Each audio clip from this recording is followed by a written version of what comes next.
Hi, my name's Justin Largen. I'm a kayak angler from Virginia, and the last couple of years I've been traveling around doing different tournament trails kind of all over the country. And what I want to talk about today is rod selection for a kayak. Specifically, kind of if I could only have 3 rods, which would be the rods that I pick? One of the big differences between fishing out of a kayak and fishing out of a boat, we're still chasing the same fish. A lot of the gear is the same, but a 20-foot bass boat, you can get easily 20, 30 rods in it. You can have all sorts of things rigged up, and that's great. A kayak, you don't have that option. You've got a much less amount of space in that kayak to get your gear. You can still take a lot of rods with you. I've had times where I take anywhere from 10 to 12 rods. But for me, when I start to get that high, when I have that many rods, you start to have other problems. You start to be less efficient. Sure, you can have more baits tied on, you're not spending as much time changing baits, but you have all this clutter behind you. And that can become a problem. So the specific rods that I would pick if I had to limit myself to 3 are the ones that I think are the most versatile. It's important to pick rods that you can do a lot of different things with. And some of these might not be the ideal rod for every technique, but they're versatile enough that they're rods you can use for a lot of different things. Sort of that one tool can do a lot of different jobs. So first, no questions for me, is gonna be a 7-foot medium heavy baitcaster. And I use quantum rods. I've used them ever since I watched Kevin Van Dam as a kid. But the rods, the brand isn't so much as important as the action, sort of what that rod can do. And for me, the 7-foot medium heavy is extremely versatile. You can see I've got a frog on here. I go a little bit lighter than some guys. A lot of guys will throw a real heavy rod for a frog. I can put 50 or 60 pound braid on that 7-foot medium heavy, and I can cast that frog really well, work it around shallow cover, really manipulate that rod, make accurate casts.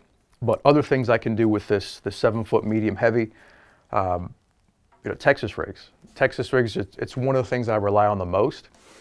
You can just, all different, I'll put 14-pound line, 17-pound line, sometimes go to 20 on this setup, but generally with that 7-foot medium heavy, it's sort of lighter flipping applications. I'm not going to try to punch with this rod. It's a little bit too soft for that, but I can do, I can still pitch it into brush piles and laydowns. I'll pitch a jig with it. So that mini flip jig I like a lot. I also like the swim jig. Both of those I will throw in the 7-foot medium heavy. You can throw a fluke on it. Just a ton of different techniques that this rod will allow you to do. And before I jump into the other rods, kind of a sneaky little trick, a way to not have to carry so many reels with you. You spool up a rod with 100 yards of braid. That stuff's expensive. So let's say I want to throw something where I'm not going to be fishing that heavy grass. Most of the time I'm going to be throwing that fluorocarbon, say 14 to 17, with this rod. So I don't want to have to strip off all this braid and re-spool with that expensive fluorocarbon. But what you can do is actually just buy spare spools, and I'll keep a small bag with spare spools, and that way I can just open up the side plate, pop that spool out. I've still got my 50-pound braid taped on this spool, but now I can stick in my, say, 15-pound fluorocarbon, and now I can go pitch a jig with this. So a sneaky trick that it's a way for you to not have to carry a whole bunch of extra reels. You just carry a different spool and substitute it, and you're right back to fishing. Second for me, I go with a spinning rod. Now I love to power fish with bait casting gear most of the time, but it's undeniable that finesse techniques will catch a lot of fish. And if you're out there in tough conditions, sometimes it's just, that's the way you got to catch them. If you want to do well in a tournament, you got to throw that spinning gear sometimes. Or even if you're fun fishing, it's just, if it's a tough day, tough conditions, that spinning rod is going to get you a lot of bites. So for a spinning rod, this is an old rod. I've used this thing for many years, but it's a 7-foot medium action rod. and this allows me to do most of my finesse applications. So I've got a wacky rigged 48 on there now with 8-pound test. And with 8-pound test, to me, that allows me to do most finesse spinning applications. So I've got the wacky rig. You can put a Ned rig on there. I can throw the Ned bomb with this.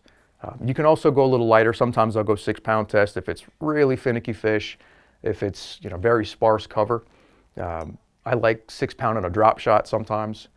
And that's another, the drop shot. I can use this exact same rod and just change up and go to that different technique. It's a really versatile tool. Again, it's not necessarily my favorite way to fish, but the tournament that I won, one of the tournaments I won last year, every single fish but one that counted for me came on this exact rod and a very similar setup to this. Just a weightless, wacky rig stick worm, this 48, skipping it around docks. It's a really good way to get bites. With a shaky head, that's another thing you can throw on here. It's probably not the ideal setup for a shaky head. For a shaky head, you're going to have maybe a little bit thicker diameter hook, and a medium heavy might be a better option.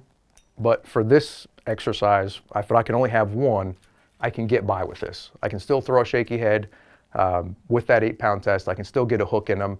I might do a little better again with that medium heavy, but this medium action is just a good versatile rod. It's got plenty of give in it.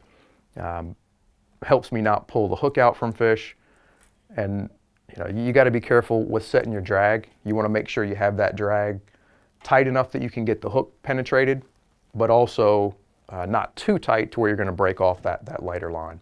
So those, 1 7-foot medium heavy baitcaster, 2 7-foot medium spinning. My third choice is kind of going more back to the way that I like to fish.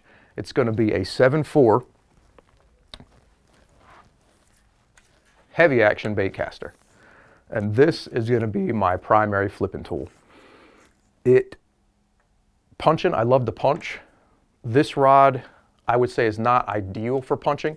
It's going to be a little bit softer. I like an extra heavy for punching, but if I can only have one, with this particular rod, I can flip everything from, 1/4 ounce, 3/8, 1/2 ounce, all the way up to a punching size. And for me, it's ideal for those lighter weights, but I can still get by with punching a heavier weight. So one rod that's going to do a lot of that sort of heavy, nasty cover fishing for me.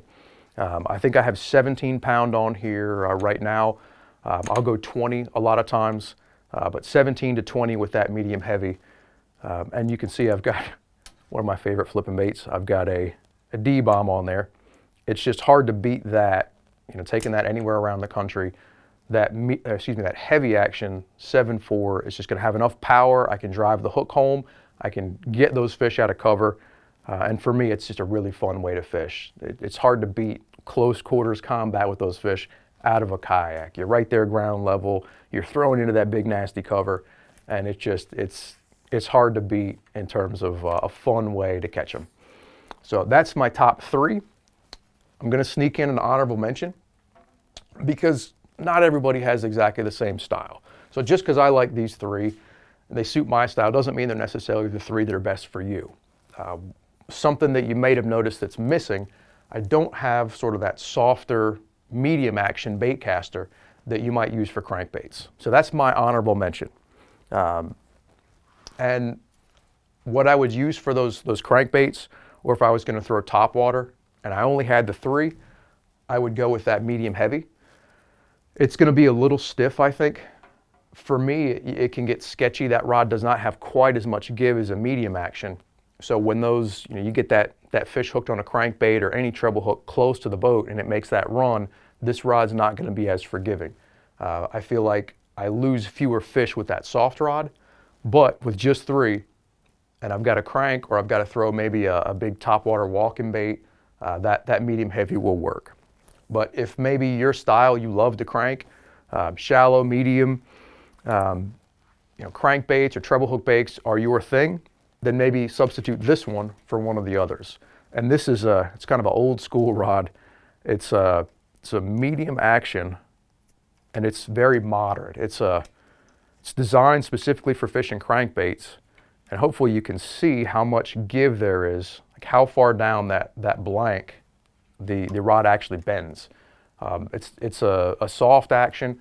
These other rods are going to be a fast action where you're going to have the tip give a little bit, but you still have a lot of butt strength. With this, that soft rod's it's gonna absorb when that fish makes a run close to the boat. It's gonna keep you from tearing out those trebles. And for me, this medium action, moderate, I think this is a 7-footer. I've used them, 7.2. Anything around that 7 foot is gonna work. And then, just on a baitcaster, a lot of times I'll throw that with say 10 or 12 if I'm trying to crank a little bit deeper. And then I might go heavier if I'm cranking shallow cover. Say I'm throwing a square bill around stumps, I might go say 14 to 17 for that. But so that's my honorable mention pick. If you like to crank or throw stuff with trebles, that medium action 7-footer can be the deal. So that's my top picks for fishing out of a kayak. If I can only have 3 rods, it's these. Again, honorable mention is here. Hopefully that helps you out if you're out there trying to decide what you need for your next kayaking adventure.